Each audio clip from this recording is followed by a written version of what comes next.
International trade is the exporting and importing of goods and services to and from other countries. Economic globalization is the integration of the world's economy towards operating as one single market, brought about by the removal of barriers between the economies of countries. Linking these ideas of trade to Australia, our country has many examples of international trade and globalization.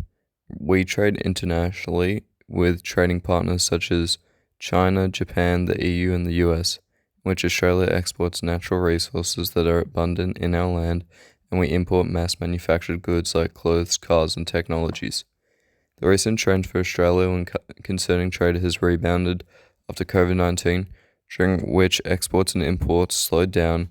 Another example of change in trade was when Australia and China had disputes with each other and chose to sabotage imports and exports, decreasing both factors at the time of 2018 to 2021. Trade has many benefits for living standards across different scales of population and economies. At the very basic level, countries can import resources, goods, and services that they can't provide, which can improve citizens' living standards. Able to buy nice clothes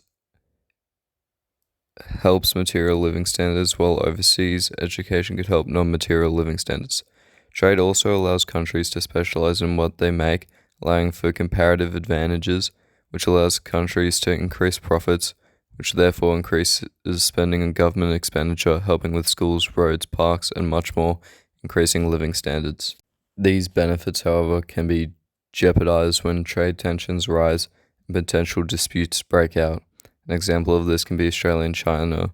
Can be that Australia and China dispute in which Australia banned the use of Huawei phones, which was a Chinese company, lowering the revenues of the company and China as a whole. Technological change has played a big role in how division of labor is used in the modern day. With the continuous pursuit of new technologies, a giant market for the production and distribution of devices is in demand.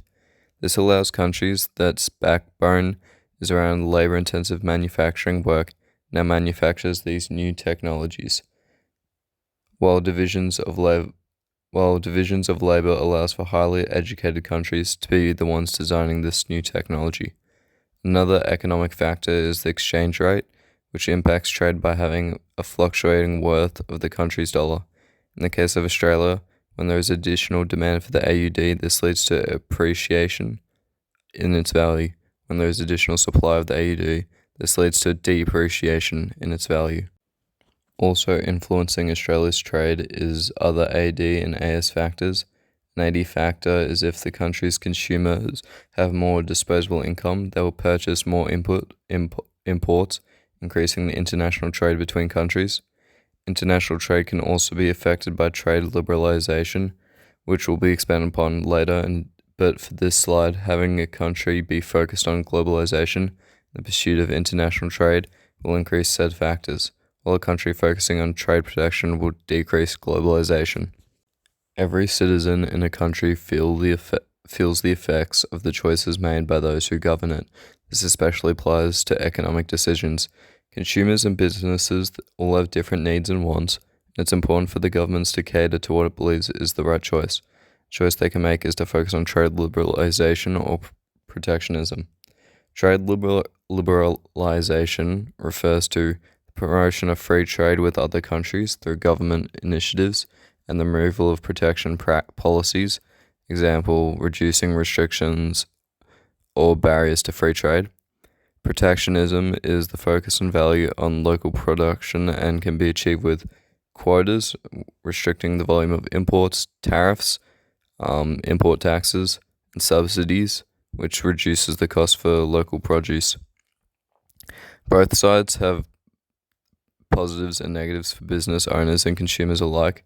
Protectionism allows for local business owners to have security in knowing that their product will likely be bought because of the less competition, allowing citizens of the country to feel secure. Whereas liberalization allows for much larger sums of wealth to be made from the now accessible global demand of products. Liberalization also gives consumers more choice in what they wish to buy, as there is many more manufacturers. And finally, protectionism, consumers can have the knowledge that when they buy products is either helping the local community or their own country's finances.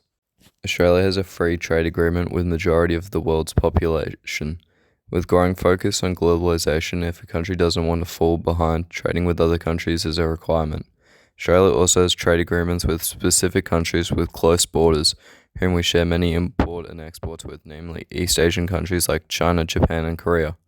This is all regulated by the World Trade Organization, WTO, who set and enforce rules for international trade, provide a forum for negotiation and monitoring further trade liberalization, resolve trade disputes, and increase the transparency of decision-making processes. This is important as when we face global crises like COVID-19, we have an intergovernmental body to fall back on.